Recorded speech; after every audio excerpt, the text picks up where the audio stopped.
Connor Talty set to kick it off. Junior Sherrill is back for Vanderbilt. Remember, they beat Virginia Tech here at home to open the season and lost in double overtime 2 weeks ago to Missouri, and they're coming off of a bye week. Diego Pavia, he's from Albuquerque, New Mexico, had 0 FBS offers coming out of Volcano Vista High School, so he ended up going the JUCO route for a couple of years, guiding this pistol option offense led by offensive coordinator Tim Beck. This is a run-heavy offense for this Vanderbilt team. And they keep it on the ground on first down and maybe 3 yards. Call it 2+ for Cedric Alexander. Nice job inside, Tim Keenan. Staying in your rush lane is going to be important, Tom. You mentioned it. A little bit of an option look. You're going to get veer looks. Kane Womack, defensive coordinator for Alabama, told me before the game, there's not going to be as much movement pre-snap. We're not going to stem as much as we did last week against Georgia. We want our cleats in the ground, understanding what our assignments are on every play. Eli Stowers and Cole Spence, a tight end, shipped to the other side. Remember, Stowers was a 4-star recruit as a quarterback at Texas A&M before going to New Mexico State last year. And they go with the jet sweep, and A.J. Newberry found a little bit of room and gets wrestled down at the 35 by Deontay Lawson. That'll be a Vanderbilt first down on its second play of the game. It's an excellent job by the Alabama defense late, sort of leveraging that ball back inside. Could have been an explosive play, but you see all the pre-snap movement that you're going to get. You get a shift and a trade to the opposite side of the line of scrimmage. Then you get the motion across. That eye candy, Tom, critical for this Alabama defense to be aware of, recognize, and play correctly today. Pavia is one of the best runners regardless of position in the SEC. He's 11th in the league in total rushing yards, and he gives it up again. And there's another room up the A gap for Cedric Alexander. And that is a pickup of 7 on first down. Tom, I think he has star capability in this league. He's got a really nice jump cut. His vision has been improving specifically through the course of this year. He's explosive. Multiple times on film, you'll see him kind of disappear at the line of scrimmage. Then he just pops out or spins out and can bust it ahead for 10-8 yards. 5'9", 200-pounder out of Austin, Texas, is the best after contact in the SEC. They call it 2nd and 4. Out of the pistol for Pavia. And Pavia calls his own number but lost his footing trying to run behind the block of Eli Stowers. Now bring up third down. Vandy threw the ball, Cole, a lot fourth quarter and double overtime against Missouri, even though they're a run first team. How does their pass game match up with what they do in the run game? Well, Pavia's got a great arm. He can make the majority of the throws. He throws an accurate deep ball. Oftentimes, though, Tom, he's one of those young men that likes to ad-lib. He has last-second decisions that can get him in trouble, but this passing game is a legitimate threat down the field. That's the Johnny Manziel in him. 6 touchdowns, no picks, though, for Pavia so far this season. Third down 5. Play clock at 2, at 1. And he finds Alexander. Beautiful block on the edge from Stowers, and that's a first down. Pardon me, A.J. Newberry. And how about Eli Stowers trading in his quarterback position to run tight end? Gain of 14. You mentioned it, Tom. The Texas A&M quarterback, Eli Stowers at tight end. You're going to see him over here in your screen come in, throw just kind of a late block. We'll call it a pick or a wall off. And that allows first down yardage to the outside. Once again, the understanding of Diego Pavia in this offense. He knows where he wants to go with the football right away. If the defense doesn't rotate correctly, ball's going to come out of his hands, and it creates space. That's what Tim Beck would tell you. We want to create space. Nice job of it there on that play. Pavia ran this offense for Tim Beck at New Mexico State last year. Jared Kill was the head coach. He's now on the staff along with Beck here with Clark Lee. Empty backfield, and he hits his man on a slant. That's Quincy Skinner. And Skinner stays on his feet to fight for a few more. It turns into a 13-yard gain, and his helmet got ripped off at the end. No flag.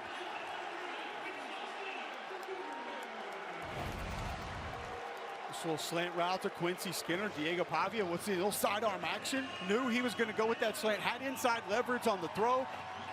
You'll see a lot of man coverage today from Alabama. And Tom, that sounds odd because Diego Pavia has those wheels. And what do you hear oftentimes? Mobile quarterback don't play man because you turn your back to him. But they want to try to defend the alleys with the safeties and take away some of those option plays. Run heavy early on, and now to throw. Pavia hangs a U-turn in the backfield, wants to go deep, and he floats it down the sideline for a first down to Stowers. You know, you may roll your eyes if you hear the Johnny Manziel comparisons, but he looks like number 2 wearing number 2 sometimes. Tom, he's got it in him. And that gamer aspect of just being able to create ad-lib, play action. Look at Cedric Alexander, 28, big block on the edge, still turn a defender loose, he can escape. And then Eli Stowers, he knows what a quarterback wants to do. Former elite quarterback coming out of high school, now playing tight end. This is where Diego Pavia is a massive headache for opponents. A.J. Newberry in the backfield, opening drive for Vanderbilt, and they are marching down the field against this elite Alabama defense. Option look here, Pavia with the fake, and he takes it down near the 10. Jahad Campbell with the stop, and Alabama defense, it comes in 46 in the country against the run. They did not have a great second half against Georgia, obviously, but they haven't allowed a touchdown in the first quarter yet this year.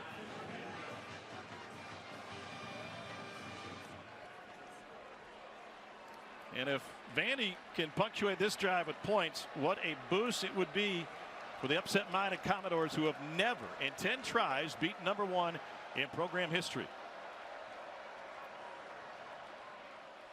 On 2nd and 5, straight ahead.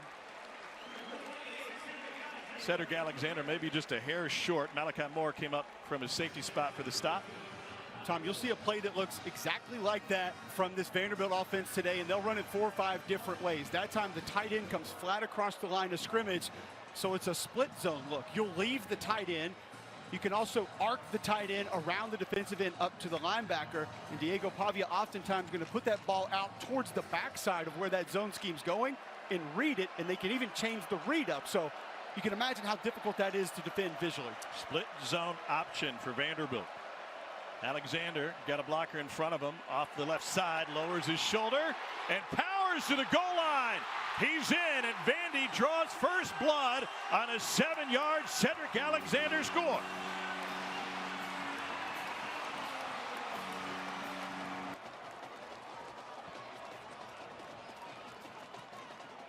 And if Bama hits snooze, the wake-up call is the opening drive for Vandy. 10 plays, 75 yards, 6:14 off the clock. Here's your fullback right here, Gabe Fisher, early season candidate for the Lowman Trophy. PFT would be excited. And then Cedric Alexander churning the legs into the end zone for the Commodores. Brock Taylor to kick it off. And Emmanuel Henderson will watch this line drive sidewinder go over his head. And don't forget about Jalen Milroe. He was absolutely fantastic against the Dogs. 27 of 33, the first player to go over 300 in the air, 200 on the ground, and run a pair in against an AP top 5 opponent. That is first player ever to put up a stat line like that. It was there. Play calling was solid. Jalen Milroe played outstanding. Jam Miller is the tailback off of Milroe's right hip. And Bama will keep it on the ground on first down, try to answer the opening drive from Vandy. Corday Sidner with the stop on Miller after gain of 4. Well, I tell you, watch the middle surge of that Alabama offensive line on that play. If Vanderbilt is going to play off, play deep, give up the underneath stuff like they did against Missouri 2 weeks ago, this Alabama offense wants to go right at them. And that's a pretty good indicator they're going to have success with it today on that first snap. Williams flips sides. He's inside the numbers at the top. Milroe goes the opposite way, but it's batted down at the line of scrimmage. It's Brandon Fontenette, sophomore out of Freeport, Texas, with the big knockdown, and Vandy's got Alabama in a 3rd and 6.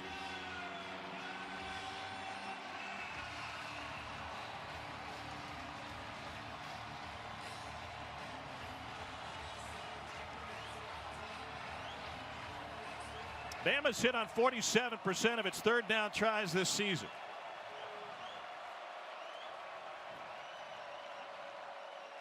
Some mustard on that snap. Milroe near side, batted up, and it is intercepted. Fontenette to the corner. He's in, and Vandy's got a 2-score lead on a 28-yard interception return by Brandon Fontenette.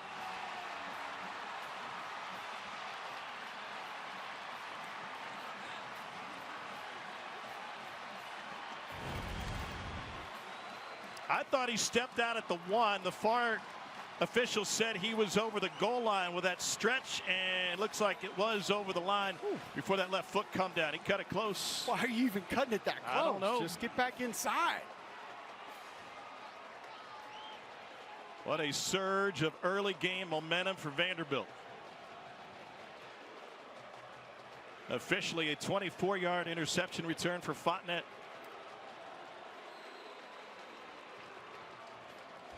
This has not been a terribly opportunistic Vanderbilt defense when it comes to the takeaways.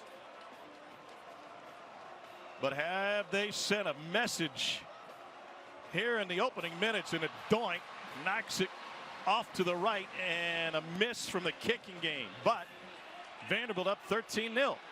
Watson Brown was quarterback that day for the Commodores.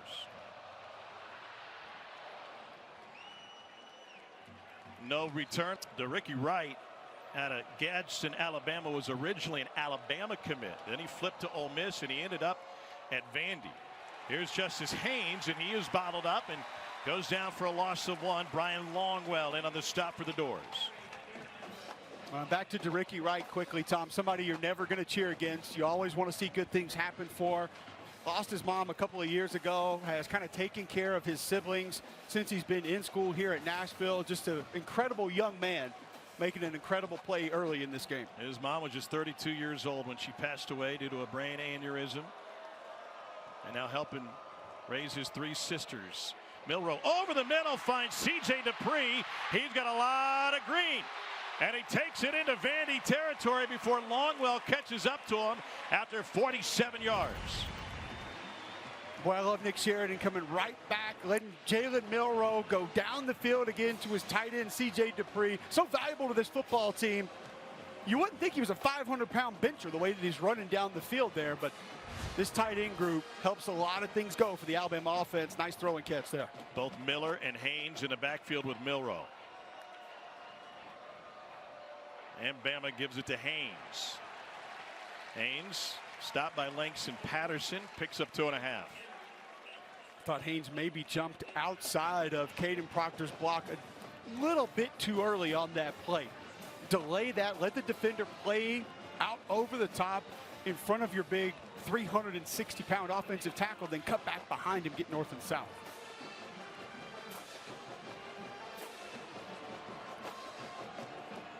Miller behind Milroe now. A check to the sideline and another check. Bama wanted to be very careful with its tempo in this game this afternoon, needing to mix it up. This one to 1 on the play clock. And Miller off the left side, stopped by Longwell, who's been in on a couple of big plays for Vandy already. And that'll bring up an Alabama 3rd down. Tom, I wonder if that may have been another bust by the right guard, kind of blocking back to the right, not going with the zone to the left and climbing up to that backside linebacker. Had a free runner at the football there. Front side was handled perfectly by Parker Brailsford and Tyler Booker. That's the right guard, Jaden Roberts. We'll see a couple of guys in it, that right guard spot today, including Gino Vandermark off the bench at some point. 3rd down 6. Vandy drops into coverage and wide open. Dupree again. He took a lick. And Dupree, after a 17-yard gain, pardon me, Josh Cuevas, after the 17-yard gain, is shaken up. Colby Taylor absolutely unloaded on him. Colby Taylor did not hold back. He did not, and it's a great read from Jalen Milroe, knowing that safety rotation was going to allow Cuevas to fit right in under zone coverage.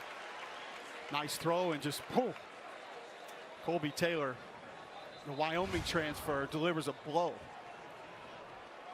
They try to lean on a couple of the bigger boys on the left side of this offensive line now and shove this ball into the end zone. Caden Proctor and Tyler Booker, 2 of the best in the country. Jim Miller at tailback. Pressure up the middle. Milroe keeps it, and he gets wrestled to the ground after a couple to Ricky Wright in on the stop for Vandy. What a start he has had. Now 2nd and goal.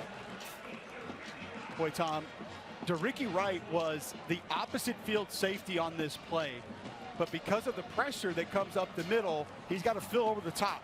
So he comes all the way across the line of scrimmage and attacks one of the better runners in this conference, is able to get him to the ground. That's an excellent play by the veteran safety.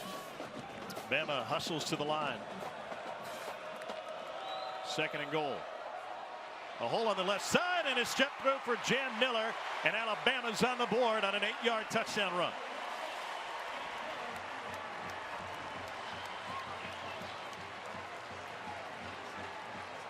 Want to keep this thing close, thinking that might be a factor late.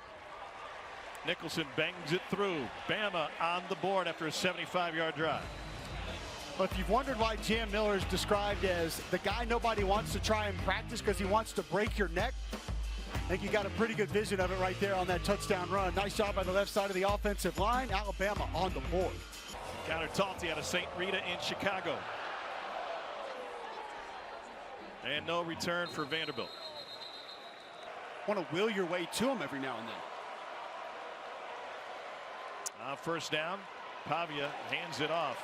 And Alyssa, he's got some support in the stands and seemingly every day here in Music City. And in our production meeting as well, as his brothers came into our TV meeting on Friday afternoon, Diego described them on the phone to me this week as absolutely nuts. He said one of them's a botanist, one is a firefighter, and he said they got a couple days off each and every week. They got nothing else to do besides watch film and send me tips on how to beat various opponents. He said it helps him keep locked in throughout the week. I did not have botanists on my bingo card when we met those fellas yesterday, that's for sure. Pavia option look, keeps it, and Malachi Moore is there to blow it up. Cole, we talked a lot about the iPads that are available to teams this year on the sideline, and facing an offense like the Vanderbilt runs for the first time. I would imagine at that first possession, a lot of work was done with Kane Womack and that iPad on the sideline. I spoke to secondary coach Maurice Lindquist just about that before the game on the field. I said, how big have the iPads been for you? He said, oh, game changer. He said, we're actually able to go see exactly what folks are doing. We can show the players maybe what went wrong and why, how the alignment needs to change, where to leverage it. We all thought the helmet comms were going to be the big difference maker, Tom. Those iPads have been just that. Alabama needed to make some adjustments after that opening 75-yard drive for Vandy. Fake to Alexander. Pavia will roll out of the pocket. Directing traffic back across his body for a first down to Cole Spence. Pickup of 11.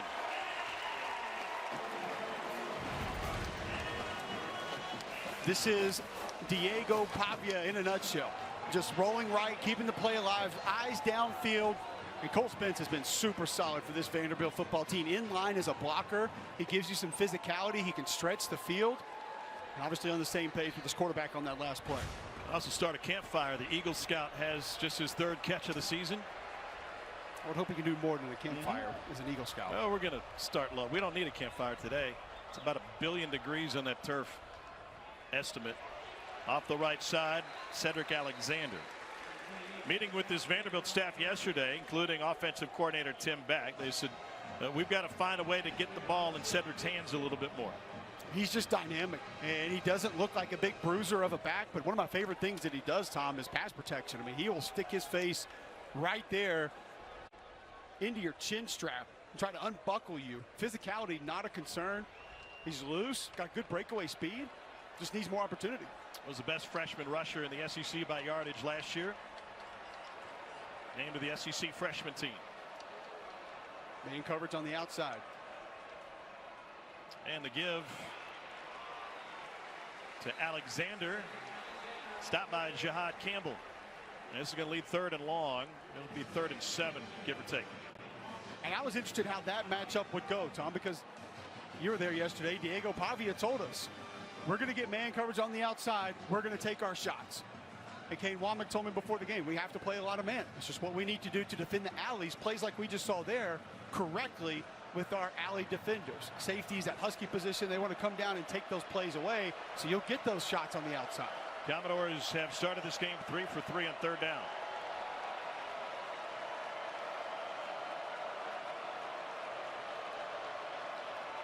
Option. Here's Alexander. He's got room, but he's taken down on a beautiful open field tackle by Deontay Lawson on that stop for Bama. You watch this play, Tom, and you wouldn't think that last year Deontay Lawson played at about 15, 17 pounds lighter than he's playing this year. Yes, he's heavier this year. The speed to be able to get to the perimeter and get the ball carrier down. I thought it was the number change. I was like, man, he's sleeker, he's lighter. Because 0 looks a little bit leaner. Really? He's actually 15 pounds heavier. I should be wearing 0 more often. Jesse Murko, the Aussie, punts it away. Fair catch taken at about the 10. There was a flag on that play. Lee Hedrick. Illegal numbering on the receiving team. There were 2 number 2s in the game. That 5-yard penalty will result in a first down. That is a massive mistake. 2 of these teams are heavily penalized, and this one is Vanderbilt to continue its second offensive possession.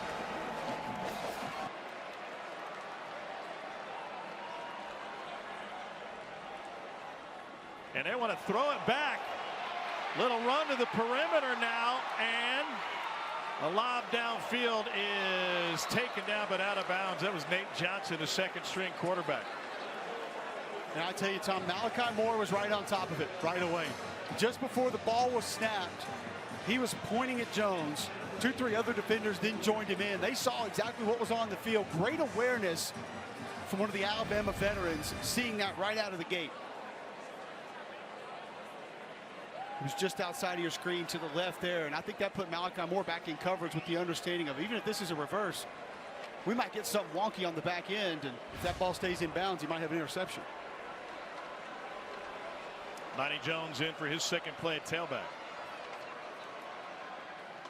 His first carry will bring it into the first quarter, and what a quarter it is for Vanderbilt. Last time Vandy led at the end of the first quarter against the #1 team was 1977 against Oklahoma.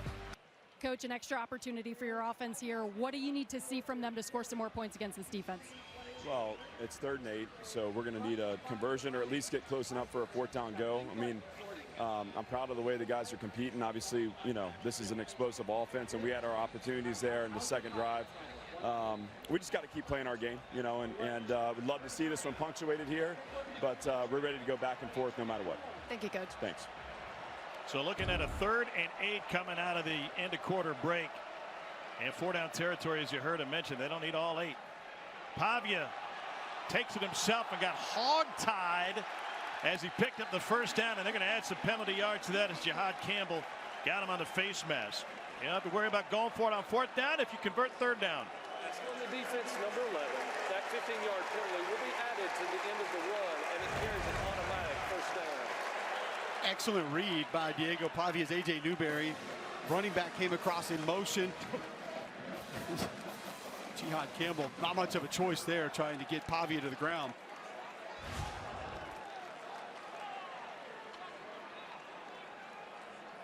Vandy scored on its opening possession, then got a pick 6.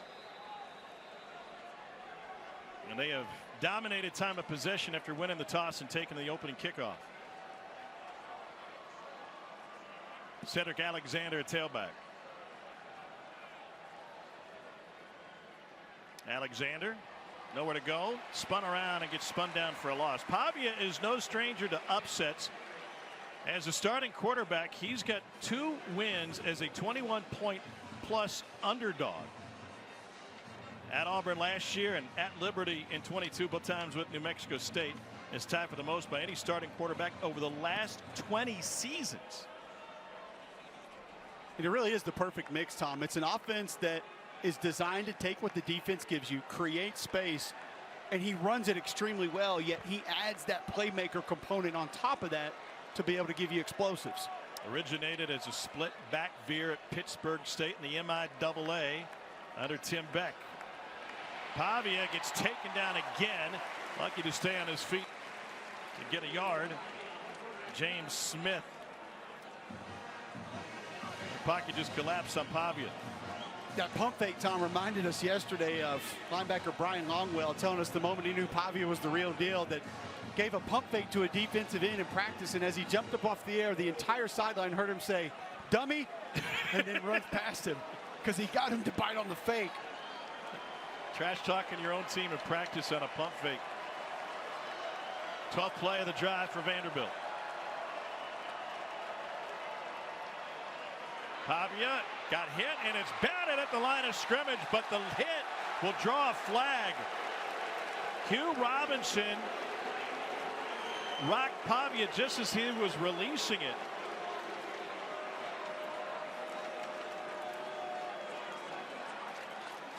Lee Hedrick is our white hat. Personal foul, roughing the passer, forcible contact above the shoulders on the defense, number 34. A penalty will be enforced half the distance of the goal from the previous spot and carries an It wasn't automatic first that down. he hit him, it was where he hit him. And you see it, it's not overly violent. A little bit of a head bob into the helmet. I wonder if the official saw the hand kind of swipe down also and felt like that was a little more than it actually was. It is the third penalty that Vanderbilt has picked up via a penalty this drive. And remember, Vandy punted it away on this drive, but illegal double numbers gave him a first down. Well, and Alabama came in 96 in the country in penalty yards, Tom, but only 8 of their penalties on the year out of 26 had been on the defense. Defense had actually been pretty good. A lot of procedural penalties on the offense this year. First and 10 for Vanderbilt. Straight ahead run and a gash by Alexander. What's going wrong with Alabama's run defense so far? Well, they're going to put you in a bind, and they're going to make things difficult. Jamarian Latham on this last play, right here on the end, is going to have to play the option man. So you're the conflict defender. So now you're staying at home, Well, here comes the fullback from across the line of scrimmage. Well, you tell me the last time an Alabama defender had a fullback in an up-back position come flat across the line of scrimmage and essentially throw a wham block at him. You don't see this a whole lot, and so it's difficult to defend. They also haven't seen anything like this year. Don't see a whole lot of inverted wishbone, but that's what we got here. Gillespie, Jones, and Alexander surrounding Pavia. Pavia keeps it himself and through traffic to set up third and short. This will be third and a less than one, it looks like. Back to the previous play, Tom. Sometimes you get got. It happens. It happens to all of us, and that can be by design, or that can be by maybe somebody just being better than you. Kane Womack said they're going to play the mesh differently. They'll crash it sometimes. They'll play flat. They'll play down on it and try to squeeze it. That time, you just had the perfect play call against how Latham was playing that snap. Clark Lee loved this offense because he said it's creative but not gimmicky. A way for Vanderbilt to even the playing field against more talented opponents. 14th play of the drive. Pavia keeps it. Can't find the edge just yet and stretches to pick up the first down. We'll see where they mark it. And that'll be a first down spot. They'll have first and goal just outside the 1. Great effort from Diego Pavia, and right there you see 22. LT Overton, really nice job forcing Pavia almost all the way to the sideline, allowed to get north and south just late enough to pick up first down yardage. It almost looked like that old Indiana play when Kalen DeBoer was the OC and Michael Penix stretched out to hit the pylon. Absolutely. So first and goal, I formation with Gabe Fisher, the fullback. They're going straight throwback here. Jumbo formation. And Alexander stopped for no gain. Monty Jackson with the stop. Jackson flying through the middle of that offensive line. I fully expected a boot there from Pavia. You wind up in that kind of formation. You compress everything. Your brain, my brain, everybody's brain immediately goes to, all right, power football here. Let Pavia boot that thing out and try to go to that pylon again. Dangerous game to assume what my brain is doing any day of the week, Cole, but I appreciate you playing. Second and goal here. What would you run if you're Pavia? I want to get Pavia with some sort of an option to the wide side of the field. That could be bringing some sort of a waggle, drag route with him. Could be just a flatline speed option. Kalen DeBoer wants a timeout now. Yeah, they were running a guy off late. Diego Pavia trying to orchestrate the upset of the year. He's got Cedric Alexander behind him. Now keep in mind, Newberry to his left at that sort of fullback position, not your traditional blocker. Straight ahead, Alexander stretched to the goal line, and they say he is down inside the 1. Here's another look.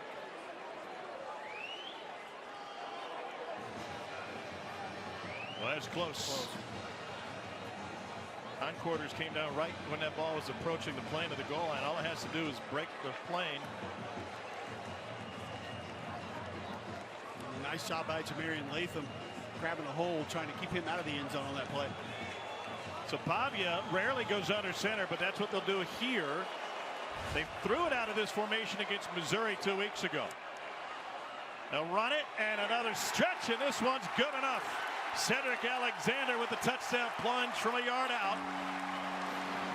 And Vandy strikes again. Second of the day for Alexander.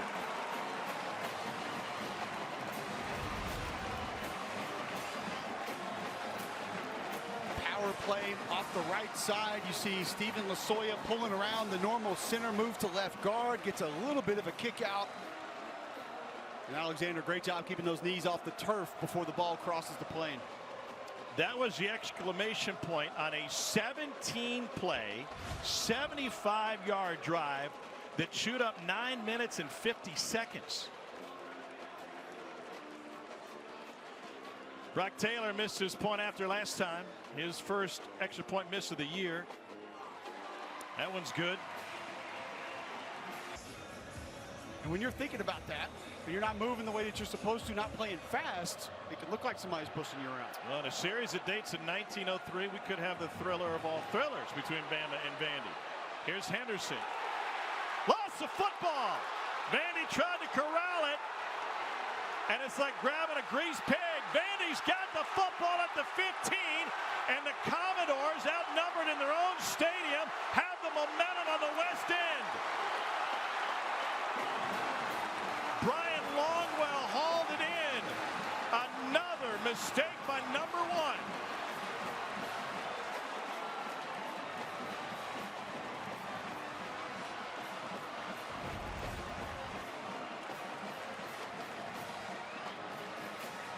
Emmanuel Henderson was a kickoff specialist in high school, and I think they might have his elbow down before this ball comes loose. There you see possession, elbow on the ground.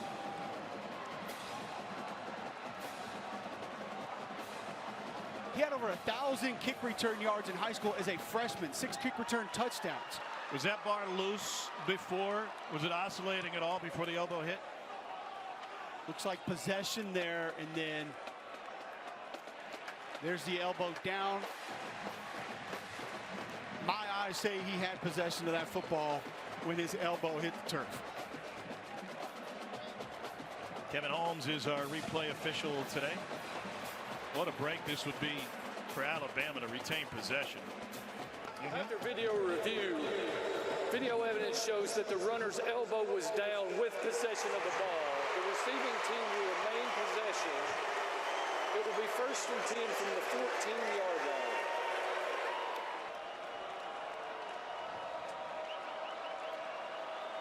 Cuevas and Dupree, the tight ends on the right side. Empty backfield for Jalen Milroe. Looking for a pump and go. Got him wide open. Perfectly layered nearly for Jeremy Bernard. We were watching film with Kalen DeBoer in his office Thursday afternoon in Tuscaloosa, and he raved about Jalen Milroe's timing. Something was off by just a hair on that. I think he just pushed this ball down the field a little bit too far, put a little bit more air, a little bit more touch on that ball. That way Bernard can make an adjustment to it if he needs to, and you still come up with a reception. Missed opportunity for Bama. Pressure coming, 5-man rush. Milroe shakes the first. Trying to direct traffic. Another near slip, and it gets taken down for a Vanderbilt sack. Both quarterbacks have had footing issues on this turf. Nick Rinaldi comes up with the sack. Miscommunication at the line of scrimmage. You're going to get a free runner off the right side. Milroe sees him late. I don't know if Ryan Williams in the picture or not. Don't see him, but he was wide open down the Alabama sideline. Jalen Milroe just not enough time to get that football off. The Vanderbilt pressure gets home. They're down 14. 5-man rush again. Milroe uncorks it for a first down to Ryan Williams. Coming off of an Alabama freshman record, 177 last week against Georgia. That equates to 29 yards per catch.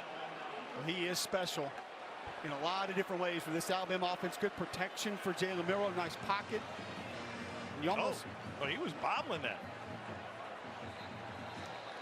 And They're going to stop play and take a look. Yeah, football move. I don't know.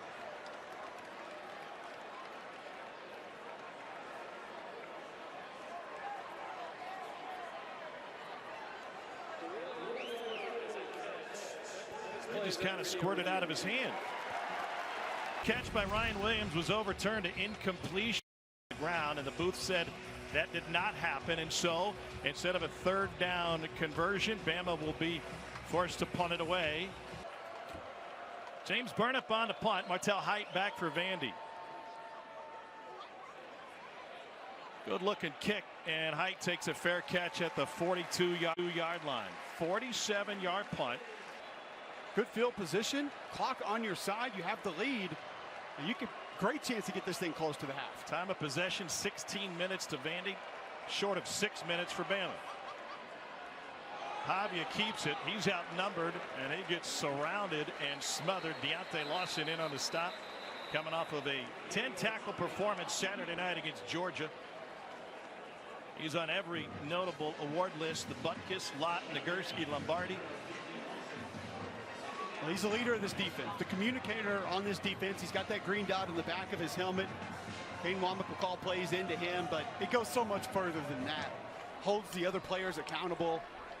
And his ability to just see things, read things, react to things in a quick manner has just gotten better and better and better during his time in Tuscaloosa. Talking with Kane Womack about him before the game, he said it's that anticipation comes with recognizing personnel and formations. Pavia gets hit in the backfield but escapes. Good blocking on the edge. And Diego Pavia takes another shot as he carries it across the sideline for a first down. 11-yard scramble for Pavia, and not short on confidence or barking. Well, the value from Cole Spence, you'll see it out wide. Once again, conflict defenders are going to force you to make a decision. Inside zone to the right, but he'll read it backside and pull it. There's Cole Spence with an excellent block on Malachi Moore. And Pavia can get a little bit more on his own. The only thing that went wrong for Pavia was losing his footing on the Bama sideline. Whoop. The way they maneuver that last play, Thomas, why you heard me asking Tim Beck about it yesterday. It's almost backwards the way that they run it compared to a lot of other teams. They'll play action look. Come back. And that's complete for a gain of 9 on first down to Junior Sherrill, sophomore from Lipscomb Academy right here in Nashville. 16th straight game with a catch for Sherrill. It's been solid for this Vanderbilt offense. This receiving core has really come on. They have helped Diego Pavia in times where he's rolling out, looking for a play down the field. Now, Pavia understood right there. Roll out, quick ball distribution. Don't allow the defense much time to react. 2nd and 1. Do you take a shot? They've got to take one here soon. We've been wondering with man coverage. Look at the top of the field. It's one-on-one.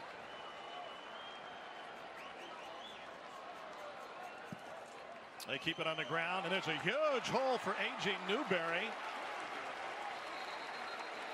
And the sophomore out of Grand Prairie, Texas, picks up a Vanderbilt first down. And the bleeding of the clock continues for the Commodores. That's 68 here. Stephen Lasoya at left guard. Not just impressive on the block. Catch him in a slant, but then also a nice job by Xavier Castillo of folding back and walling off the other slanting defender that should have been playing flat down the line of scrimmage. There you see Castillo in your screen, walling it off. But Lasoya moved from center to guard.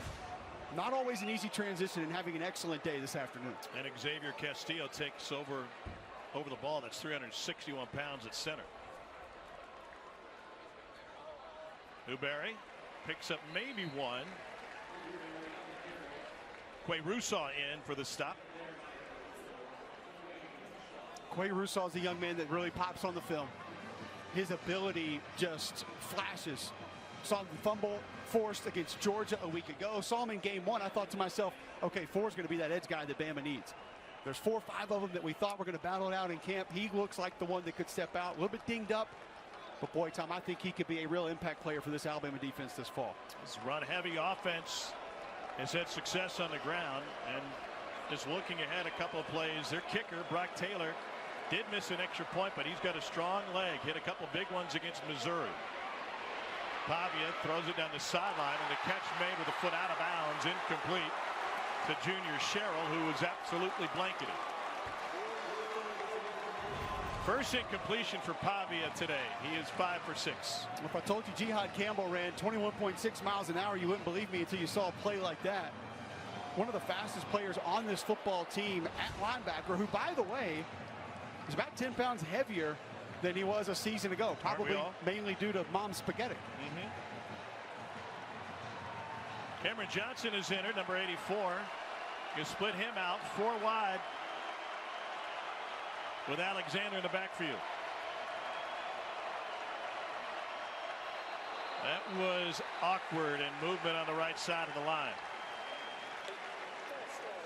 Offense number 68. That's a 5-yard penalty, and it remains third down. They get Lasoya for it. That is the first flag against Vanderbilt so far this afternoon.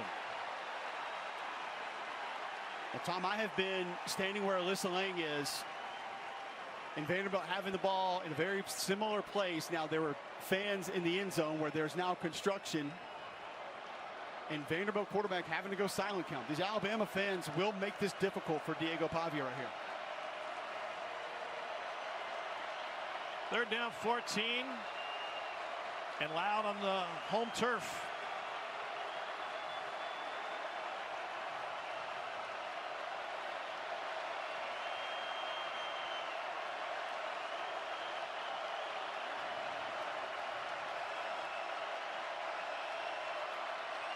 Pressure coming up the middle. Pavia goes down the sideline. Man coverage. It is incomplete. Skinner, the intended receiver. Jackson was all over him. Excellent play by Damani Jackson in phase. Locates the football. That's critical. Whether or not he's able to get the football loose or not. That's how you're going to avoid a penalty.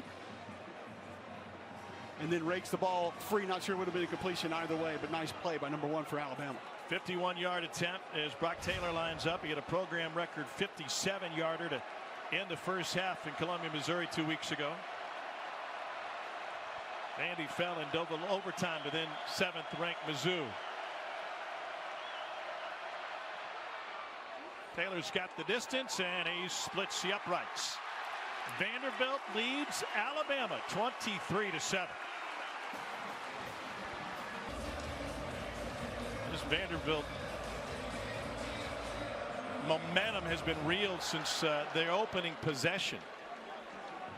Opportunity for a return from the 1, Emmanuel Henderson. He gets rocked.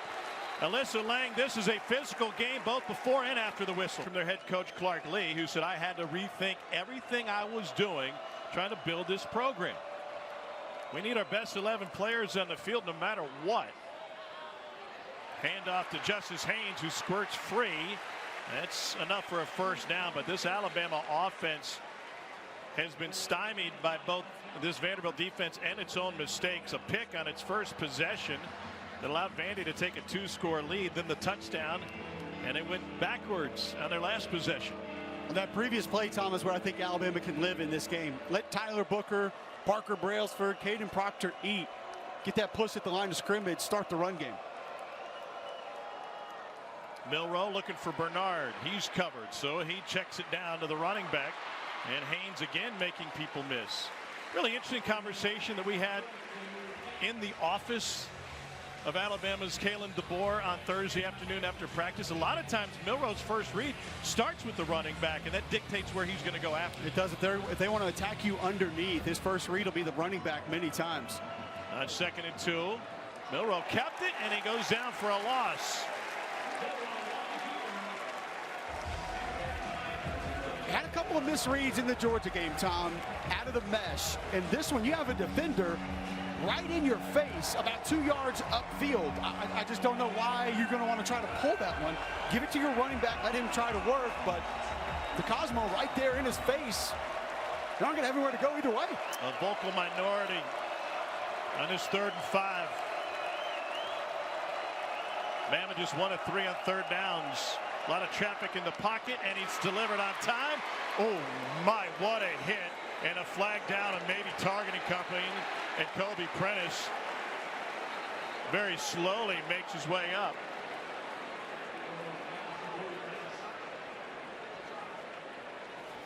And he's got a wobbly walk-off to get back to the Alabama sideline. That was dangerous. And thankfully, that man right there, Jeff Allen, going to be able to take care of him. Absolutely one of the best in the Personal business. foul, targeting on the defense, number 19. That plays under video review. Walk Prentice off back towards the visiting locker room. But Wright wasn't in on it. Martel Height was the first man there. Randon Fontenette was the second.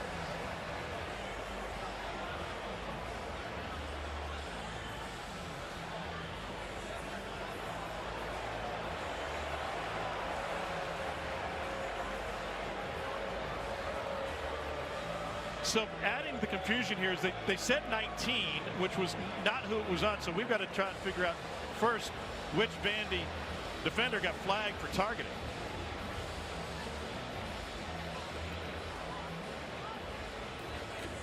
Review, there is no foul for targeting. Number 19 may remain in the game. The result of the play is a first down. It is a first down after the catch by Prentice, who's now back in the locker room, and a swing out to Justice Haynes, shoved out of bounds. Clock will stop with 2:09 remaining in the first half. We'll have another timeout. Pardon me, runs at the spot, and now that'll take us to the 2-minute timeout. Alabama trailing Vanderbilt 23-7. What you're seeing is people flipping their channels to the SEC network by the dozens. Indeed. Welcome. Dozens? I hope it's more than that. They try to run it off left tackle. Thank you, gentlemen. Justice Haynes on 2nd and 1 picks up the first down. All right, so for those people who have just flipped over, Cole, what's your summation of what has gone wrong for Alabama so far? Penalties, shooting themselves in the foot a lot. Defense, a little bit confused, not confident in attacking different portions of this Vanderbilt offense, and that's what makes them difficult to defend. They'll put you in conflict, and they will force you out of your space at different points in time. Bama trailed at the half 5 times last season. The result of the play was a first down, which stopped the clock. They went 3-2 in those 5 games. Also, Tom, we're Alabama's best players on offense. They haven't been on the field. 5 minutes and 44 seconds, Alabama's possessed the ball here in the first half. 20 minutes plus for Vandy's offense. Bama's got a pair of timeouts remaining. Milroe out of the backfield and stepping out of bounds is Justice Haynes for a gain of 3. Pardon me, Jan Miller, excuse me. So 2nd down, clock stop, 1:38. What would it sounds weird to talk about Alabama needing momentum on the road at Vanderbilt, but what would a score here before the half mean to them? I think it would be massive because, as I stated earlier, Alabama has been in position to grab some of this momentum back, and momentum's real. And every time they get a little bit of positivity, it feels like something else goes against them. A penalty, drop the football. Milroe hands it off. There's a huge hole. Jam Miller down the sideline and forced out of bounds inside the 5.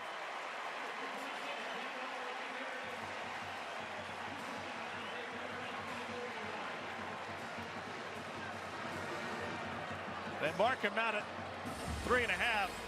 It's a 33-yard run.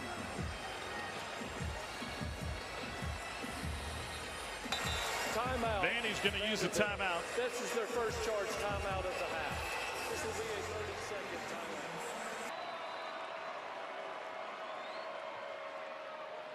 And Miller's got plenty of space, and he's got a touchdown run, his 2nd of the game.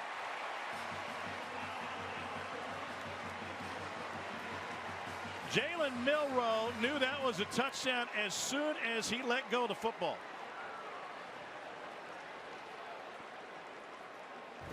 They're going to go for 2.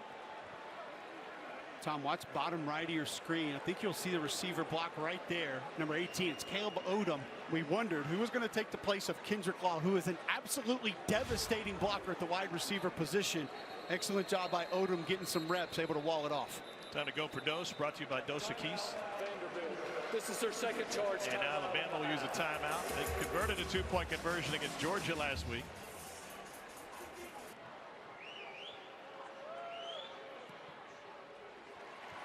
And we've got a 9-point Vanderbilt lead. We used to have meetings every morning talking about philosophy. Now we meet with our position coaches and we talk ball. Vandy has run 12 more plays than Alabama here in the first half. And they got a score on a pick 6. Made up the middle and a gain of a hair over 2. Timeout taken by Alabama to stop the clock with 1:19. 2nd and 8 for Diego Pavia, last year's Conference USA Player of the Year with New Mexico State.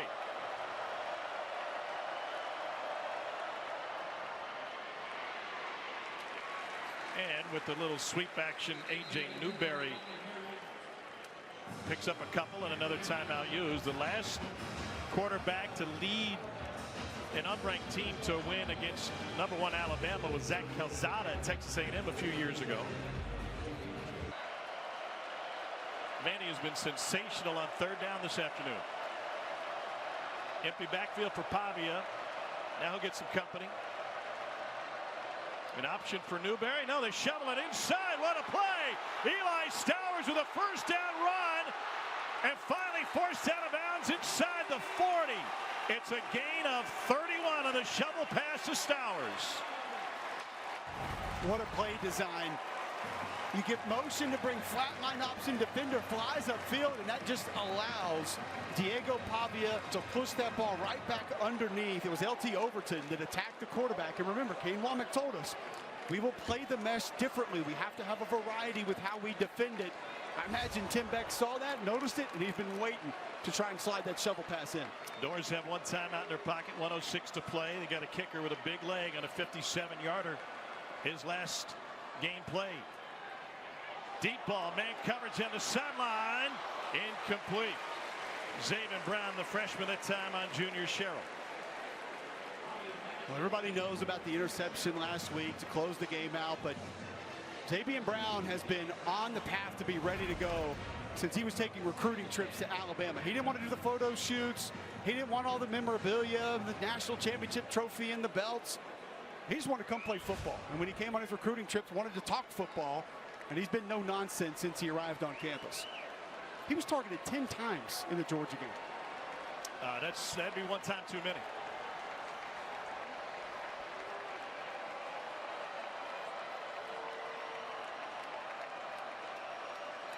It'll be a 57-yarder from here, and the play whistle dead before they started. Play clock rolled out. That could be big because Taylor hit a 57-yarder in Columbia 2 weeks ago. And Vandy nearly upset then #7 Mizzou.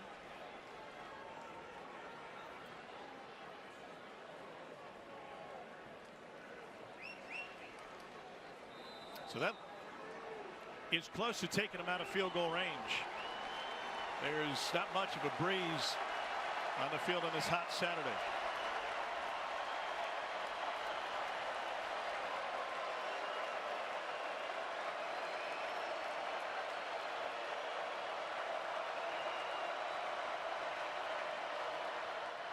On 3rd and 15, back to the ground game to try and get something back. They get just 1. Oh, pardon me, that was 2nd down. That was 2nd and long remaining. Try to chip away a little bit on 2nd down. 3rd down, maybe try to inch closer to more comfortable field goal range. They don't mind the clock rolling here. Vandy trying to end the first half with a score. You've said it though, Tom. This offense, there's a wild card in the back pocket always. Play clock at 4. 5-man rush. Pavia leaves the pocket. Little pump fake bought him some time, and then he gets hit as he goes out of bounds. 13 seconds remaining. Let's see where they spot it.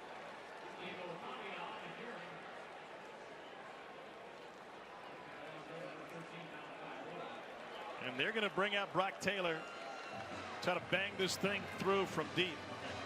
Vandy has found momentum in a lot of different ways. Nope, they're going to punt it away. Pardon me, Taylor.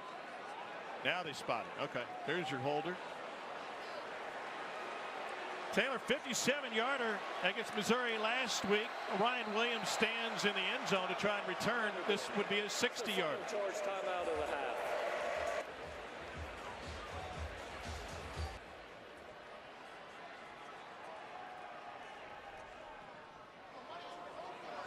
Adams asks for a fair catch. It goes over his head. He lets it go.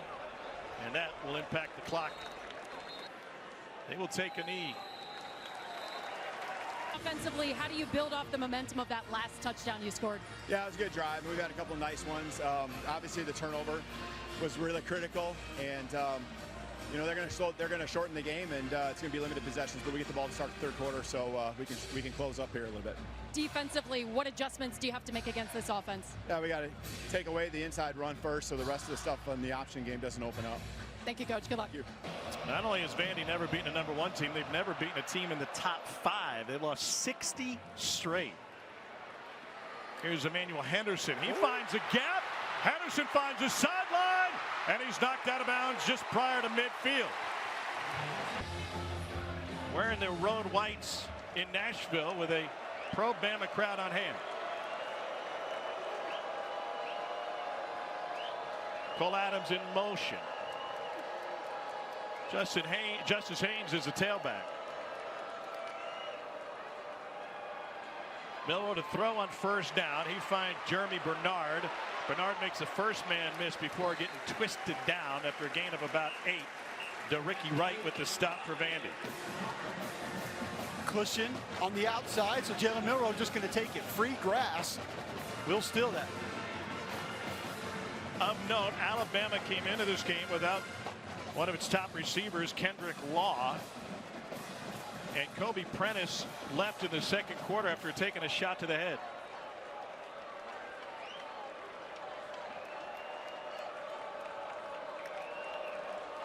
Here's 2nd and 3. Milroe, a shuffle in the backfield, and that is on time to Robbie Oates. Alyssa, what'd you learn about Prentice? Yeah, you mentioned it, Tom, and obviously he took a pretty big hit back in the first half. I have been told he is out for the remainder of this game. All right, thank you. That's another man down for Alabama. His catch did result in a first down, as that one did from the senior, Robbie Oates. Nice job by Jalen Milroe to get that football out, but Anais DeCosmo, good pressure on Milroe, forcing him a little bit further outside of the pocket and having to change the arm angle on that pass. Cosmo transfer from Stanford.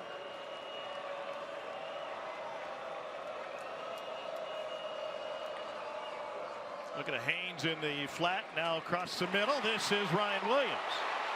First catch of the game results in an Alabama first down. Remember, he had one near the sideline in the second quarter that he bobbled, was ruled incomplete. Well, the body control from Ryan Williams is elite. It's the only way to describe it. Jalen Milroe gets through his progressions and delivers a nice football. And you see Williams just able to start. Oh, goodness, the start and stop. Had a long conversation with David Ballou, the Alabama strength coach, about this young man and his ability to change directions in a hurry. Rate of force development, something we'll talk about a little bit later with Ryan Williams. He was Mr. Football in the state of Alabama as a sophomore, the first ever to take home that honor as a sophomore. Williams in motion. Milroe looking for Williams. Comes near side. He took a hit. He signaled first down, and indeed he's got it by a yard. Smooth, not sudden, is the way that I would describe it, Tom. And I stole that from Damian Mitchell on McElroy and Kubelik in the morning. We were trying to think of ways to just describe how he moves and what he does. And so I asked David Ballou, the strength coach, about his movement. And he said his rate of force development is 0.15. It's hard to sort of picture this, imagine this, but essentially it means he can get to full force in 0.15 seconds. Are you promoting your own show? Are you paying advertising rates today? Here's Milroe. Perfect through the air on this drive, and now on the ground, he's in. Touchdown, Jalen Milroe. Tyler Booker and Parker Brailsford cleared the way. Alabama scores on its opening possession. Graham Nicholson with the point after. Didn't think I'd say this, but in the second half, Alabama creeping back into this game against unranked Vanderbilt. Design quarterback runs will be a staple of this offense, a big part of their identity. You see big Tyler Booker out front, Parker Beresford as well. A nice block from Caden Proctor, and Jalen Milroe on cruise control down Broadway. Don't press, don't try to do too much. You still have the lead in this game. Sherrill, no return. Vanderbilt dominated this series back when it started. Things have certainly changed. 23 straight wins for Bama.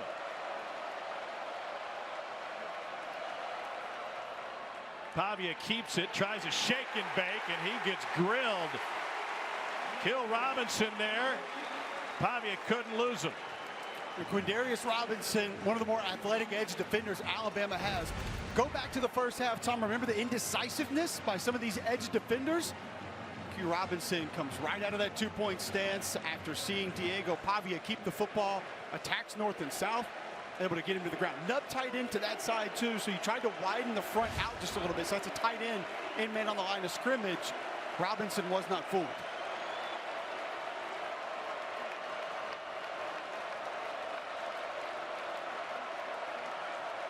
Second and 14, Pavia to throw. And he goes to his running back, Alexander.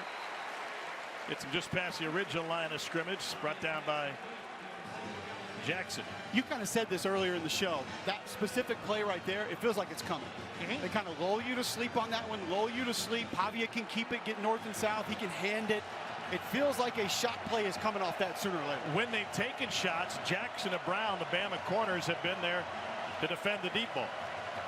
Richie Hoskins checks in at one receiver.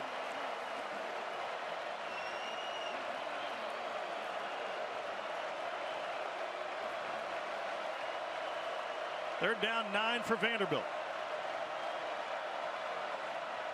Four-man rush to Stowers. Got the first down. Offensive line just submarine the guys up front with Pavia getting rid of it quick. Quick protection, so you go low. You can do that at the line of scrimmage. Number one, it's not really to negate a pass rush. You want to get the hands down. And the Vanderbilt offensive line does a nice job of that, so the ball's not going to get batted on a quick throw. Junior Sherrill, 0 for Vanderbilt, also had to have a nice runoff route on that play to be able to open up space for the slant. He did. First down, Commodores.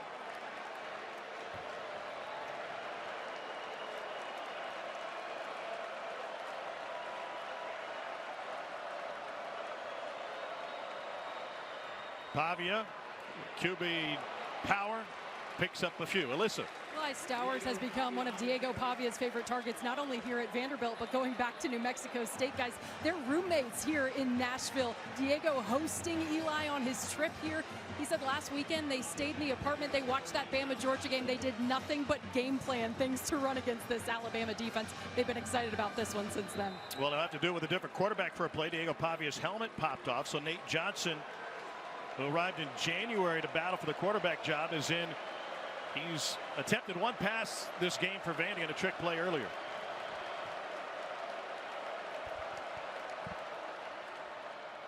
Hands it off on 2nd and 7, and Alexander taken down.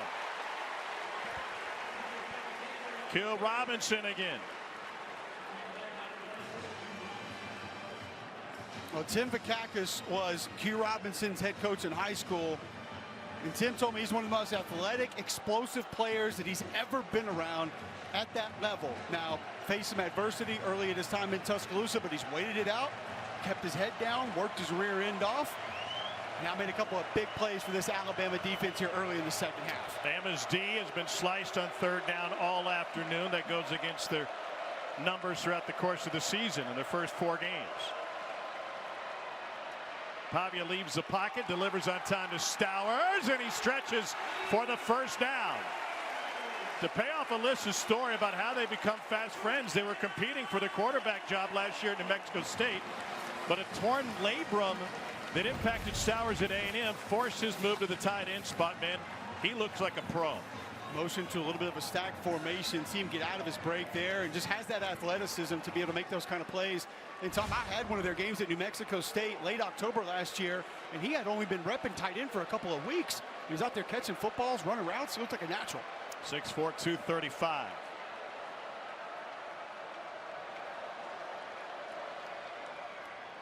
Pavia finds some room on the right side. Once again taken down. It's Keon Sabb that time.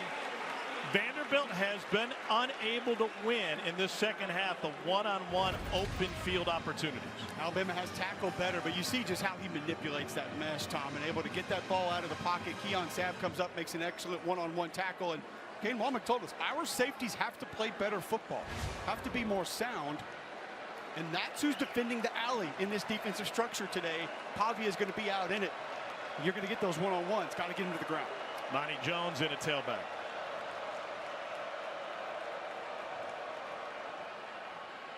Monty Jones gets bottled up. You mentioned the alley a couple of times. How would you define that in this offensive formation? So kind of out by the hash, outside of the offensive tackles before you get to that wide receiver. And they stress the end of the line of scrimmage so much with those read plays. Also, you have a quarterback that has mobility, so you're going to be a little bit more calm in how you rush him. Kane Womack told me before the game, we're going to layer our rush package against him in different ways with different bodies. So because of all that, that has to be defended extremely well. You're not going to have numbers out there, Tom, because of how you put them in conflict. Vandy 9-12 on third down this afternoon. They've already converted a pair of third and longs on this drive. Third down 9, downfield, it is incomplete. Sherrill couldn't haul it in. He had Brown trailing him, and that's the opportunity we've discussed with this Vandy offense. They show the slip screen to that side, and then the shot play from Diego Pavia. Just have to make the catch. It's a tough catch. It's over your back shoulder, but the adjustment may need to come a little bit earlier, and that is a massive break for Alabama. Jesse Mirko on to punt it away. Cole Adams back to receive. Mirko spent 3 seasons at Ohio State. And if this checks up, it'll be a beauty. It does, and it is inside the 5. 46-yard punt for the Aussie Jesse Mirko. And Jalen Milroe and Alabama have a long field to work with. I think they can lean on this defense and have success with it, just haven't consistently stayed with it today.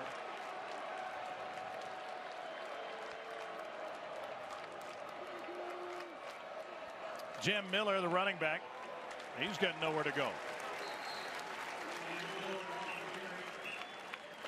Great job by Demarion Thomas, 98 inside for that Vanderbilt defensive line, eating up a couple of blocks, not allowing Parker Brailsford to climb up to the linebacker and open up some extra space.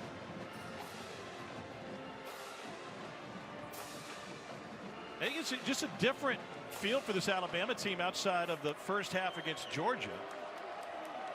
That's 14 drives. They've scored a total of 24 points.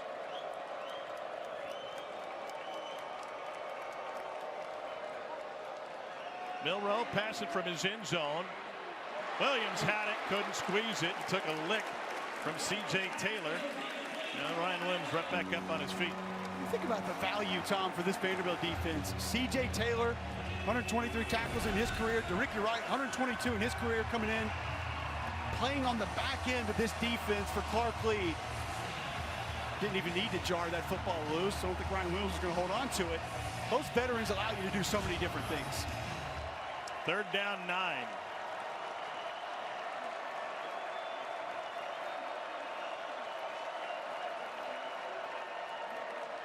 Milroe facing pressure, lost his foot and gets out of the end zone. Throws on the run. It is caught at midfield. Jeremy Bernard. There's a flag back at the 8-yard line.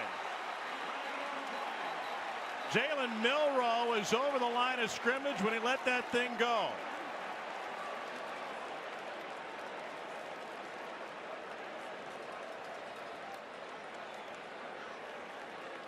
Here's Lee Hedrick.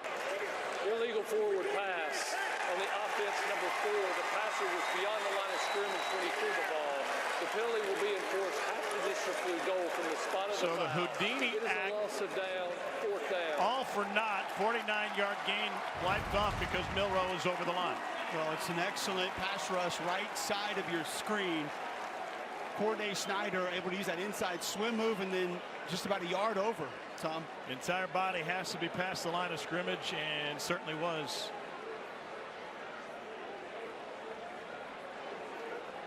And so Bama will be forced to punt it from its own end zone. If you're Vandy, do you come after it or you take the short field? I'll take that short field. I have confidence my offense has moved the ball at times today. I want more points. James Burnap had a 64-yard punt in the Wisconsin game up at Camp Randall. Out of Melbourne, Australia. Got rid of it quickly, and Vandy's going to have great field position even after the big hit on special teams. A 40-yarder, and Emmanuel Henderson delivered the lick. Diego Pavia hands it off, and Chase Gillespie, junior out of Tallahassee, Florida, picks up a couple. 2nd and 8. And Clark Lee said we've got to keep playing Vanderbilt football. What does that look like offensively? That right there, you're setting up 3-4 other plays with a 3.5-4 yard gain on first down. So that Diego Pavia can keep that ball. There's a play action you can work off that, an RPO you can work off that as things go on. You now see how Alabama's going to play the read plays out of that formation. You take that into the next series, next play. Inverted wishbone again. See this a time or two from this option offense for Vanderbilt. A little hesitation for Gillespie before he hits the line of scrimmage, and he picks up 1. Tim Beck is the offensive coordinator here at Vandy. Won a national title at the Division II level with Pittsburgh State in Pittsburgh, Kansas. And during his time there back in 2004, the Gorillas set the all-division record for rushing yards and total offense. He knows how to move the football. 3rd and 6. Last drive, Vandy converted 3rd downs of both 8 and 9 yards to gain.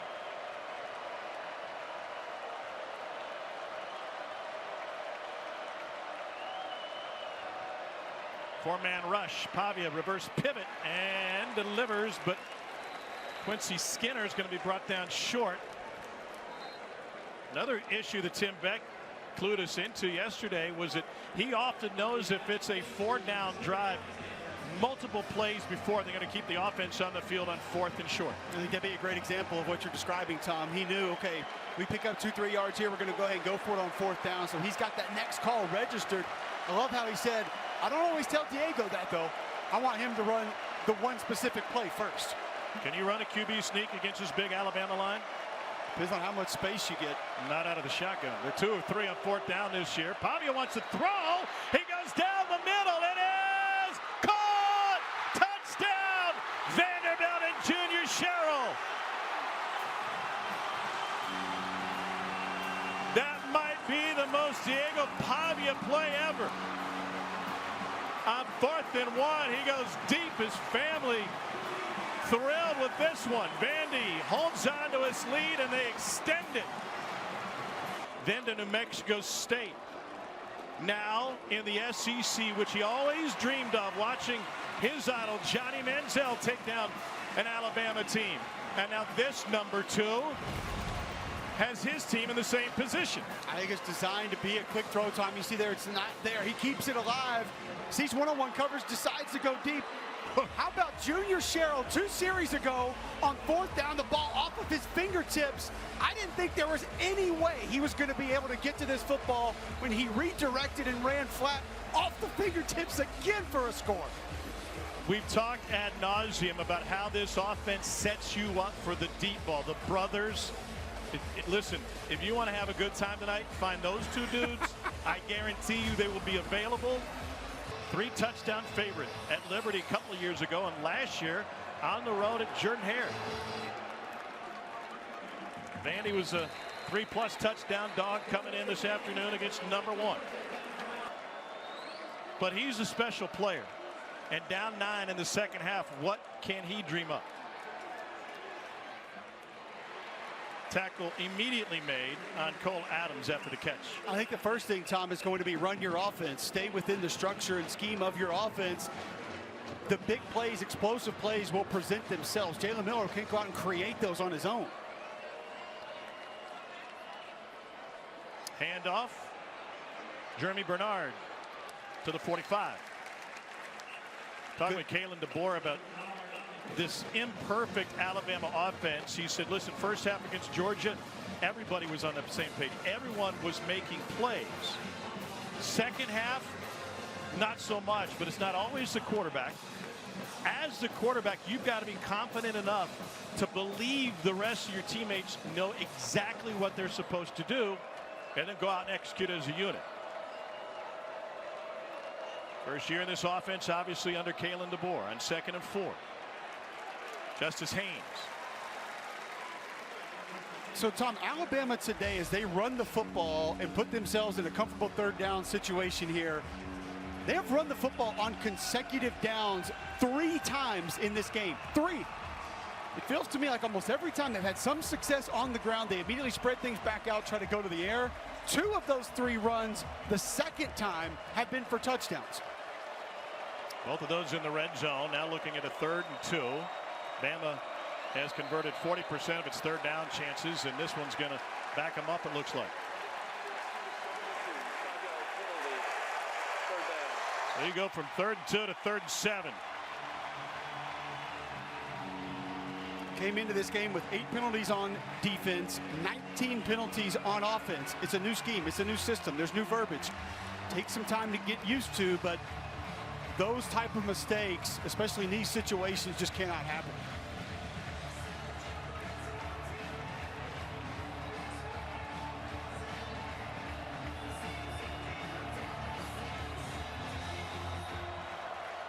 Third down 7.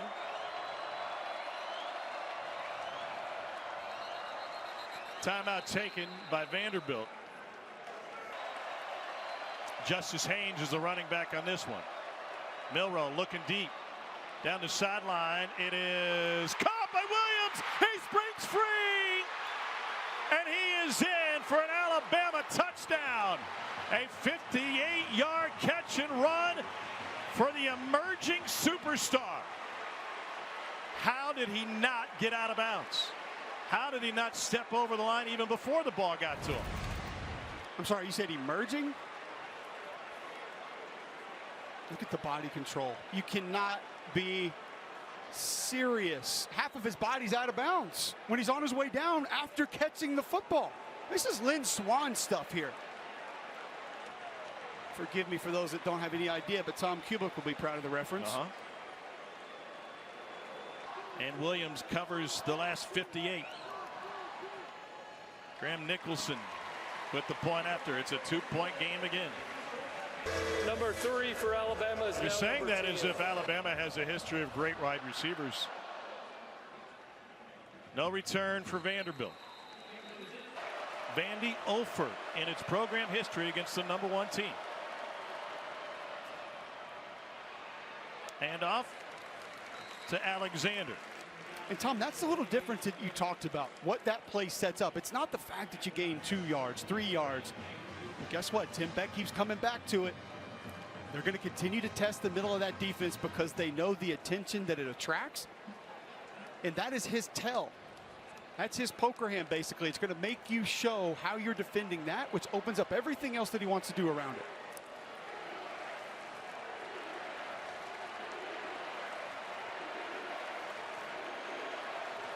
Malachi Moore walks all the way up to about 5 yards from the line of scrimmage from the safety spot.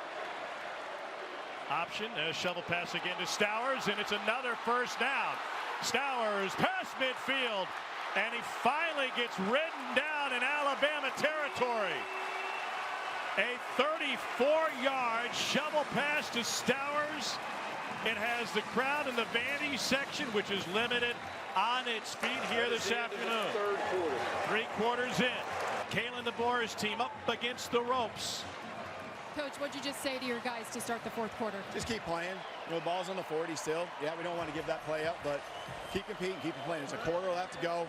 You know, we're moving the ball up and down the field. Just make every yard, make every point hard, and worry about the next play. Thanks, Coach. Good luck. Yep. Well, they made that play hard, just 1 yard on first down for Vanderbilt after the fantastic catch and run by Eli Stowers, a former 4-star quarterback. There's some talent on that bench, but Alabama has seen the talent limited to the sideline for a good chunk of this game. 2nd down 9. Monty Jones is the running back. Stowers is the wing back, top of the formation.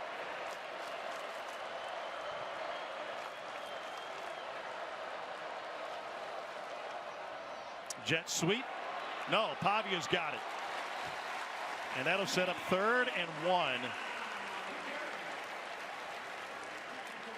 The sleight of hand for Diego Pavia is the key to this offense.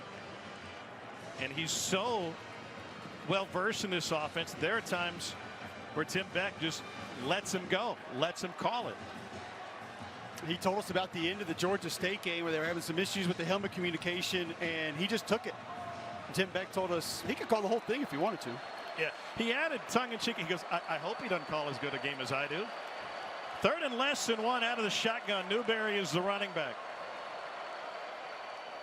Newberry's got a first down. He's got more, and he takes it inside the 20. Pickup of 12. They've gone big yardage when they've needed little yardage. Tom, we've talked about edge defenders getting frozen. A nice double team here as well to open up that space by the left side of the offensive line. Gunnar Hansen at left tackle 55. But that's why you keep coming back to it. That's why you hand the ball off in the A gap and the B gap, because the defenders have to play that read certain ways. You see how they're playing it, and then you attack it again.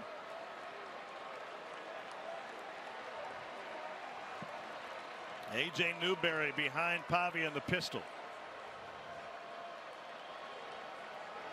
Pavia calls his own number and stumbles forward just shy of 15. Well, that was a massive collision between A.J. Newberry and Jihad Campbell, as Newberry just turned into a lead blocker on this play. And by the way, number 8, Devontae Smith, took the worst part of this one at the end and has to come off the field. Excuse me, it was Smith. Yeah, took a helmet to Newberry. the thigh. We didn't even think Devontae Smith was going to play in this game. Was limited to practice Thursday in Tuscaloosa. Shift out of the inverted wishbone and find room on the right tackle. Another big hit as Cedric Alexander spins after taking the lick from Deontay Lawson. So now, Tom, you see you stay in the same family, but you take your other up back and put him to the right. I mean, this is almost some UNLV go-go offense stuff here formationally that Tim Beck's starting to do. That you pull the guard back around with those two blockers. From a numbers perspective, very difficult to fit that type of a run. 3rd down 3. They've run it 6 out of 7 plays on this drive.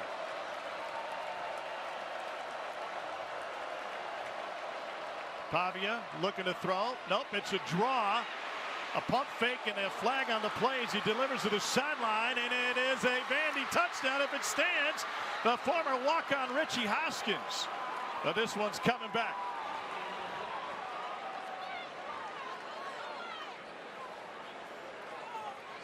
There are 2 flags down. There is one in the secondary that's down.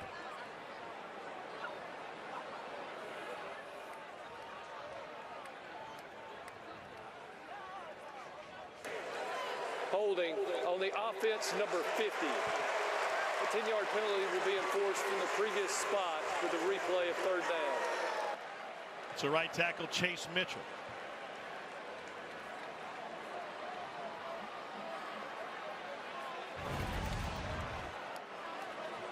Here's 50, left tackle. Most likely going to be when Pavia decides, there you go, the little yank. And that's one that absolutely prevents the defender from chasing the ball carrier. Good call. Golly, I can't believe I just said that. 3rd and 13 for Vanderbilt.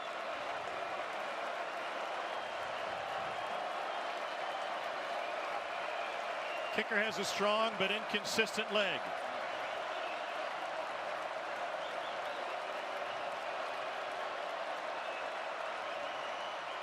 Bama brings only 4. Nearly another hold. Pavia takes off down the sideline and gets tackled from behind. And that'll bring up 4th down. It's a great decision by Diego Pavia not to force this football. Think about situationally where you are in the game. Yanze Pierre, 42 for Alabama. Excellent individual pass rush off the left side. Pavia eludes. No need to force that football in, try and take the points. So here's Brock Taylor, who missed one from about this distance in the second overtime at Missouri last time out. 33-yard attempt. That time he missed it left. Pressure on his shoulders here. And he absolutely drills it. He's a big-time palm guy. Didn't know you had to be 18 to buy that. Well, last week, he was actually asked to stay after practice going into week 1 of his first game, his freshman season, when he was the backup quarterback. Milroe has time over the middle. That's caught. They utilize their tight ends beautifully. C.J. Dupree. West Virginia wide receiver Gerald Williams was on that team. Asked him to stay after practice, had a bad practice. Ryan goes out, throws some passes, and they were looking for a second receiver. Jeff Kelly, his high school coach, told me, and said he saw him watch him run one route, and he knew immediately he was their guy. Milroe to the perimeter again. This is Jeremy Bernard. Well, Ryan Williams is impressive enough that he got Serena Williams tweeting about him. I guess after that catch, maybe Venus needs to do the same. Might need to. Chris Abrams-Drain was his cousin that played quarterback at Spanish Fort. He grew up within a 300-yard radius of Cordell Flott and Valus Jones. Oh, my gosh. So those three hung out together growing up. He was always the youngest and the smallest. Milroe directing, and he gets drilled. Lost the football. Jalen Milroe gives it up. Miles Capers delivered the hit. They say Vanderbilt football.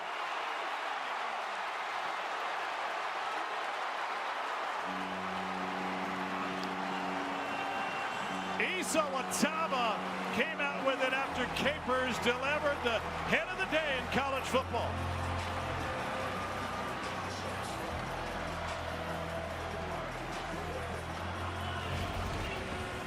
Capers rushing on the left side of your screen. 29. And you see Pritchett just get a little overextended, stops moving the feet so he doesn't get depth, and that allows Capers to get upfield and bend that corner on Jalen Milroe, who never saw him coming. You see the overextension there, actually goes down, and Capers has the wherewithal not just to get the sack, but to swat that football out on his way down. Well, Taha, before he came to Vandy, who recovered the fumble, was making plays for the Cologne Crocodiles. That's Cologne, Germany. Swimming, crew, tennis, and now a play to perhaps knock off number 1. 9:36 remaining. Pavia keeps it. And Diego Pavia takes it past midfield for a pickup of 5. What should the stress level be for Alabama fans at this moment? I would not be comfortable in my recliners if I was watching this football game hoping for an Alabama win. Oh, they got out of the recliners a long time ago.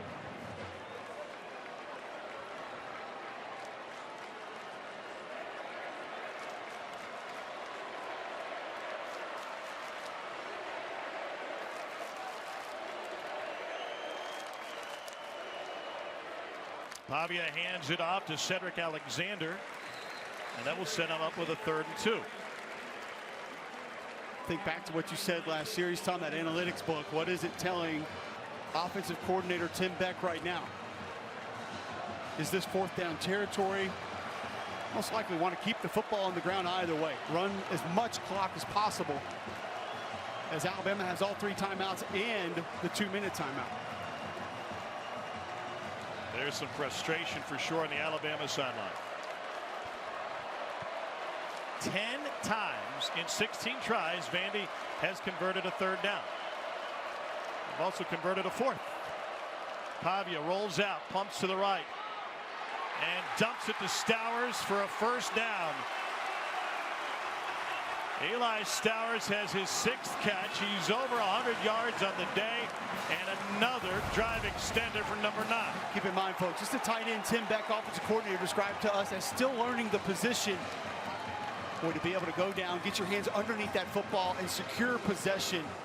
An excellent job by Eli Stowers. Doesn't overrun the route, gives himself an opportunity to come back to the football and convert the 1st down. And a nice job by Pavia not throwing the initial read. That is the 4th 3rd down catch for Eli Stowers in this game. Remember the shovel pass he took for a 1st down? Pavia throws, back shoulder catch, and a 1st down for Vandy inside the 15. Quincy Skinner. It is Vanderbilt with the swagger this afternoon.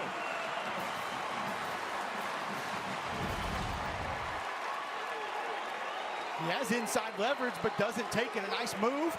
North-south, Diego Pavia understands exactly where to deliver that football in man coverage. That's just confidence, Tom, by a quarterback knowing his receiver is going to break that route back, come back to the football, put it right there on his back shoulder. Excellent throw. Vandy has run 65 plays to Alabama's 38. They have controlled this game with their offense. Pavia with the pitch on the option. Junior Sherrill out of bounds. Now set up second and short. What's eye-opening is the comfort level that Diego Pavia has with his mastering the manipulation of this offense. Getting in and out of the fakes, manipulating the mesh, pulling the ball out, pitching the ball. Now, have there been a couple that have gone awry this year? Yes, because he has that kind of confidence that he can make any little touch pass or any pitch. But right there you see just how masterful he can be inside this offense. It's a Vanderbilt team that has lost on the road to both Missouri and Georgia State. 2-2 on the year. They opened it with an upset win against Virginia Tech. Movement on the right side. Pardon me, timeout taken. Vanderbilt.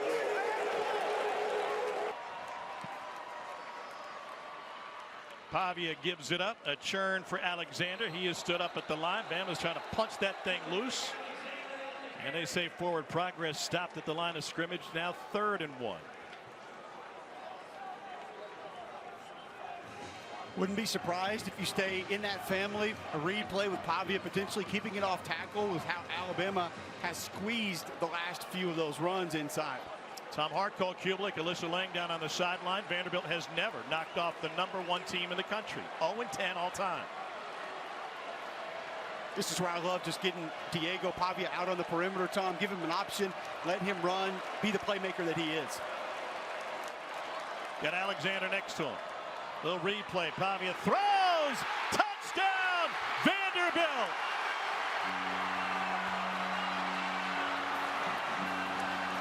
Kadron Johnson with the catch, and Vandy extends its lead. To junior college for a couple of years. Had an opportunity to walk on at Texas Tech. Said, I think I'm better than that. Billy Lothridge, quarterback at Georgia Tech in '62. John Bond, quarterback for Mississippi State in 1980. Zach Calzada in '21 for Texas A&M. Those are the only 3 quarterbacks to engineer a win as an unranked team against #1 Alabama. Diego Pavia says, put me on that list. No return for Alabama.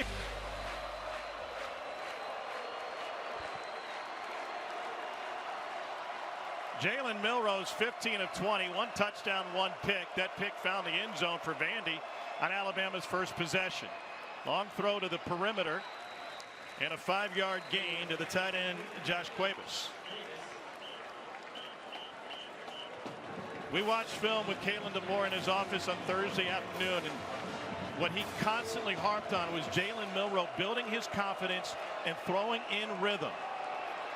Forced out of rhythm here, has to run, unloads deep. 2 men there it is, caught at the sideline, Journey Bernard. It covers 50 yards in the air, and Bama's got a first down at the 20. What a grab. Almost a little bit of a scramble drill. He gets the foot down. Taking this hit, holding on to that ball. Bama is without 2 of its top receivers at this point. Kendrick Law did not dress for this game, didn't make the trip with an injury. And Kobe Prentice left with an injury in the second quarter of this one. Tom, is this almost a little bit of David Tyree, Tyrone Protho ball on the helmet as he's going down? Oh, to secure this thing? Was it secure? I don't think it was. I think it was secure all the way.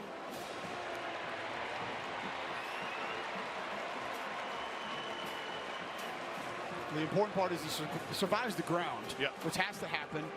This is where you might see it kind of on his helmet for a moment right there. Just incredible concentration. Jeremy Bernard had Roma Dunze 92 for 1640. After review, the ruling on the field stands. It is a catch, first down.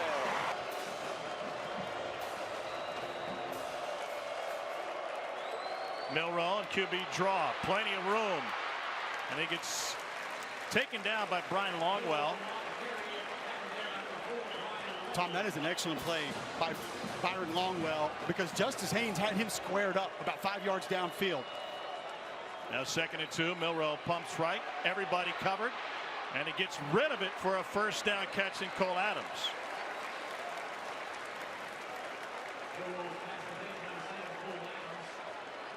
First and 10 from the 11 for Alabama.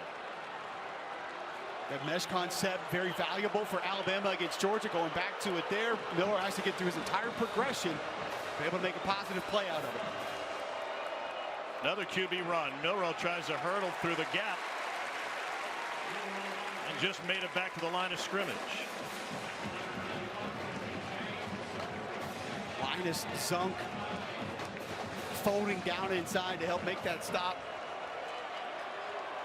2nd and 10. Milroe's got all day.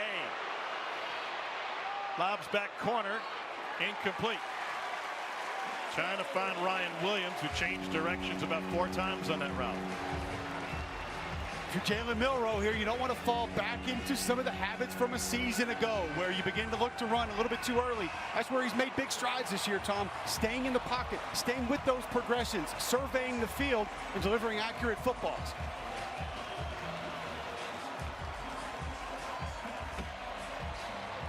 Down 12, field goal does nothing for you.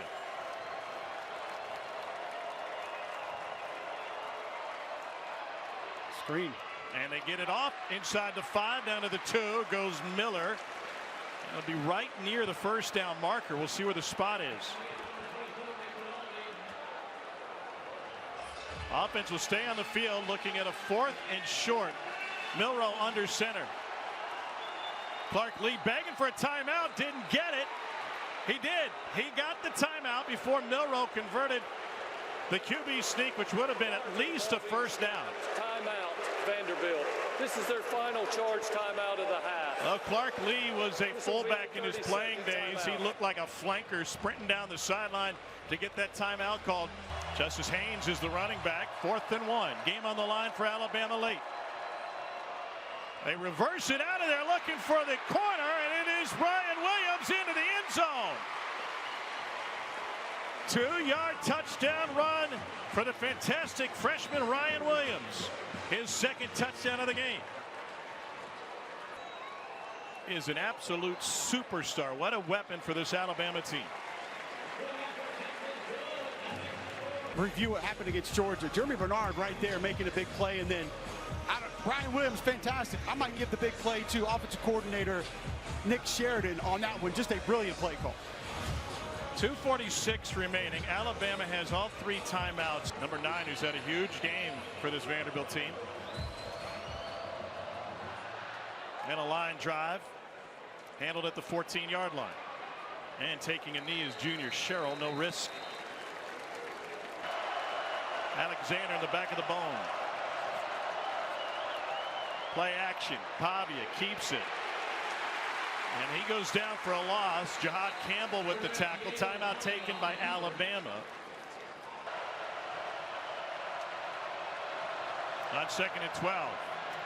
Pavia dumps it off. Room up the sideline. And a Vanderbilt first down for Cedric Alexander. A gain of 19. First down, Vandy with 2:22 and rolling. Bama's going to let this thing roll to the 2-minute timeout. And the Tide will have a pair of timeouts remaining after.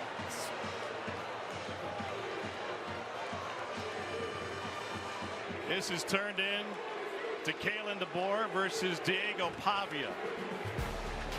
And the sub-6-foot quarterback from the land of enchantment has won the battle thus far. Can Vandy hold on for the final 2 minutes?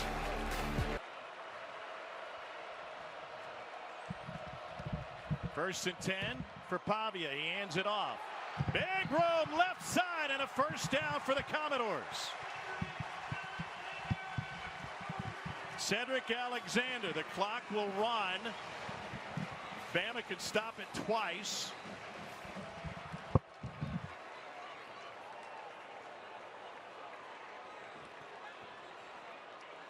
And Bama will let it go. Another first down, and Vandy can take a knee and go into victory formation against the #1 team for the first time.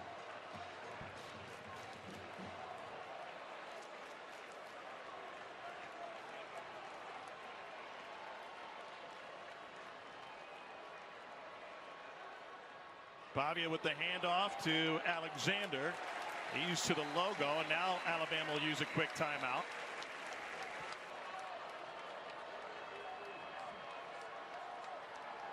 Pavia keeps it. Pavia picks up the first down, and the unlikeliest of heroes has guided Vanderbilt to what will be its first ever win against #1.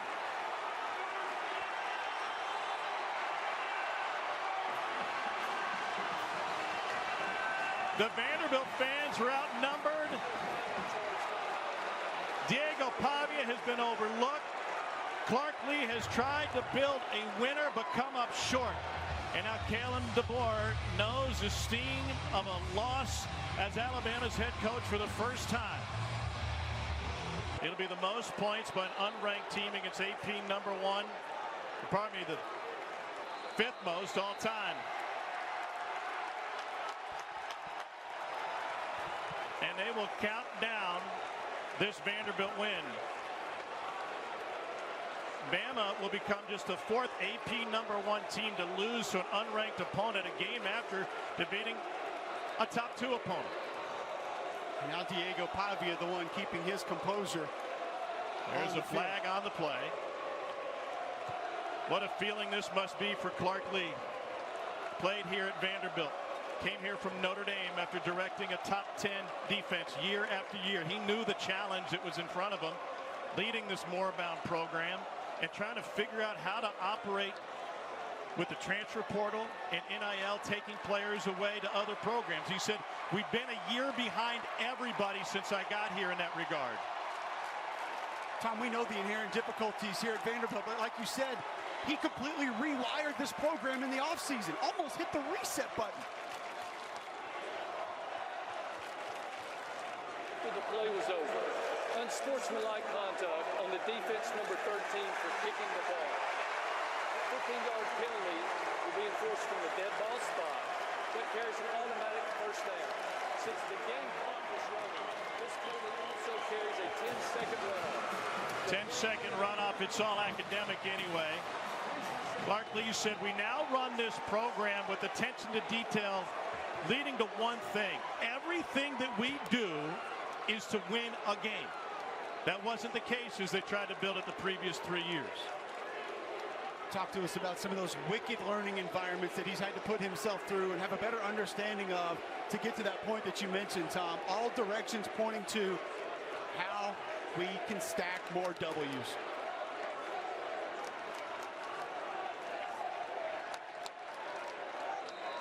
He said every decision we make, every penny we spend goes towards winning.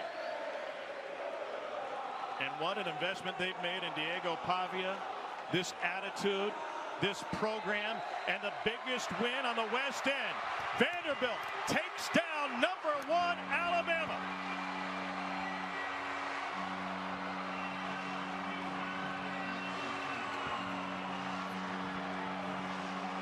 Diego Pavia very nearly went into the stands to celebrate with his brothers, but instead they've come onto the field with him.